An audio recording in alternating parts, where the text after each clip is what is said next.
Well, you guys asked for it, so here we go. When I was a child, I was fascinated by the concept of superpowers. And like many others, I wondered what it would be like to have them. And one way that we could experience this was through video games. And Dishonored is no exception. Playing through Dishonored's missions as a supernatural assassin is exhilarating. But that got me wondering, would I be able to beat Dishonored without using powers? Now, unlike Dishonored 2, the first game has a few sections that forces you to use Blink. But aside from that, I'm not allowed to use the powers at any other time. And I'm not allowed to use bone charms or buy any upgrades that cost runes. Let's get started. As I return from my mission to find the cure for COVID, I'm greeted by Emily, the Empress's Sprog, and she asks me to play a game of hide and seek. I agree, then immediately abandon her to go and speak with her mother. I hand her a letter from a neighbouring city.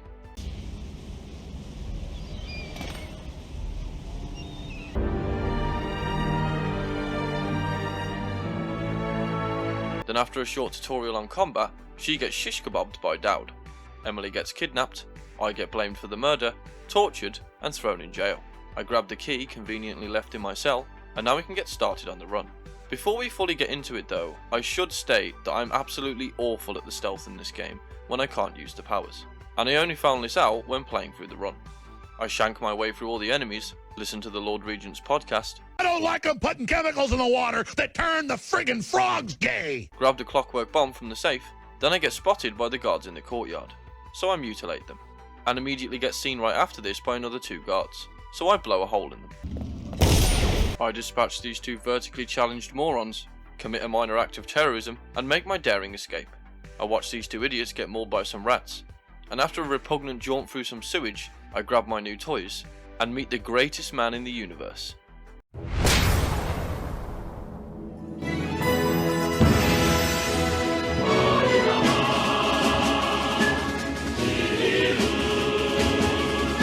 He gives me a ride to the Hound Pits pub, and after getting a lecture from Admiral Nocock and Lord Pendick, I try to pour myself a pint as a reward for making the best of a bad situation. And after finding out that I can't, because the game doesn't support alcoholism, I threw my glass in a fit of rage. Have you lost your mind? Next I meet Piero, buy some upgrades, and head to bed for some sleep. Then I have to get through another tutorial, which is one of the mandatory Blink sections. And nothing of interest happens, so let's just skip past it. Then I head out to assassinate the High Overseer. Once I arrive, I steal Samuel's dinner, and manage to sneak my way onto a roof. Then I murder some peasants to save this old guy, and stole all his stuff. Then I get spotted again, so I go Batman on them, play basketball with one of their heads, and rescue Martin. I successfully managed to sneak my way into the Overseer's meeting room, made him taste the steely kiss of my blade, nicked his diary, and met up with Samuel. We head back to the pub, and got congratulated on a successful mission by the Wombles. I exterminate some weepers in a sewer. Then I head to the Golden Cat to rescue Emily. On the way I get ambushed by some of Dowd's assassins, but they didn't seem to grasp the idea that swords won't block bullets. And because no one looks up in this universe, I manage to sneak my way up the side of the Golden Cat, and rescue Emily. She runs off to wait for me at an exit, because I have to take care of some twins. I turn Custis's neck into a red water tap, then turn Morgan into a melted pile of snobbery and cigars. I give Madame Prudence a one-way ticket to hell, steal the master key, murder Granny Rags, and safely escort Emily to the Hound Pits. Then head off to kidnap Solikov. I help this guard commit Sudoku, take a ride on a train, then I get killed by a guy who's clearly played too much Skyrim. Get Far Cry 3 flashbacks while climbing a tower. Then I enter a squatter's den and murder them so I can steal their pearls. After this I pull off a skillful jump to get on this balcony that I totally 100% made on my first try. And to get around this wall of light without using Blink, I jump through this fence that doesn't really exist, much like my IQ. And after wandering around Solikov's house wondering why he doesn't have a ceiling, I finally made it to him, denied his brain of oxygen, and carried him back to Samuel. I catch Piero in the act. He's a peeping Tom. We set some rats loose in Solikov's cell, and he cries like a bitch and gives us some information on our next target, Lady Boyle. After arriving, I take a moment to admire my wanted poster, and then walk into the Boyle estate like I own the place. Gave Lord Shaw lead poisoning, then entered the party and ate every scrap of food I could get my hands on. When in Rome, right? I sneak upstairs to read Lady Boyle's diary, and after reminding her of her own name, she leads me upstairs for some fun. But we clearly have a different idea of what fun is. Then I throw her on the bed to make it look like an accident, and make my way to Samuel while being eaten by fish. Next up on Corvo's list of "if you fuck with me, I'll fuck with you" is the Lord Regent. After Samuel drops me off, I come across another mandatory blink section, and in a shocking turn of events, I actually managed to sneak into Dunwall Tower without being spotted.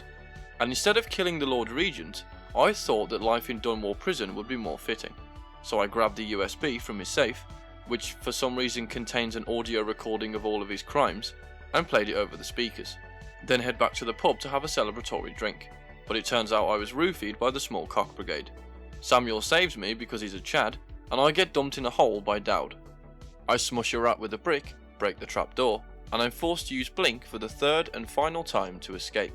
I send my 2 guards to meet their maker, then whilst trying to make my way to my gear, I get killed by Gary the Snail. I eventually manage to swim around it, and come across a group of weepers. I put them out of their misery, and make my way down to the depths of a weeper den.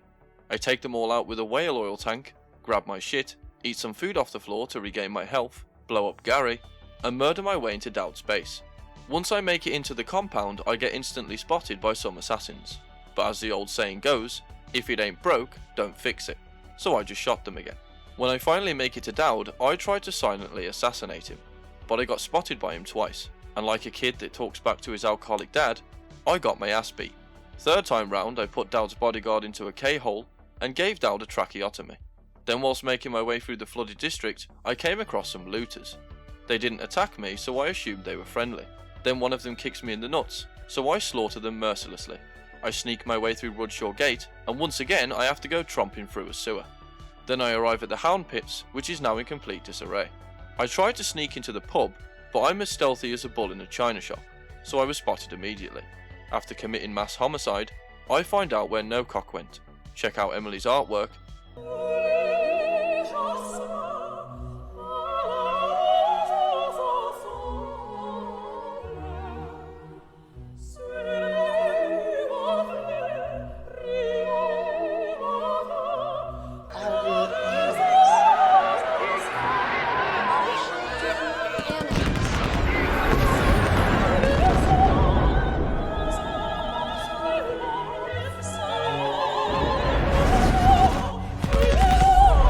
and help Piero and Solikov turn the tall boys to ash, signal Samuel with a flare, and head out to save Emily yet again because she gets captured more often than a blonde woman in Egypt.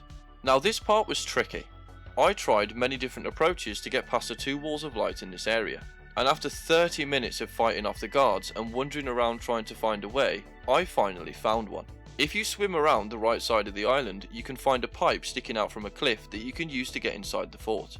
Once inside, I use the upper walls to get the drop on my targets. I give Martin a disemboweling, take out Trevor's lackey, then watch him take his last breath, and give him a good slashing for old time's sake. I use the bridge suspension cables to get past the rest of the guards, and take a nice relaxing lift journey to the top. When I finally arrive at the top of the tower, I find No Cock on his own with Emily. I'm getting the word nonce. After putting him down, I rescue Emily and get her back home safely, ready for the next time she gets captured. And with that, I beat Dishonored without using powers. It was really fun to play Dishonored this way, but not being able to use Blink really showed me how it trivializes the game. Thanks for watching. If you enjoyed the video, why not leave a like and subscribe? And if you want to see me do a specific challenge, let me know in the comments, and I'll see you next time.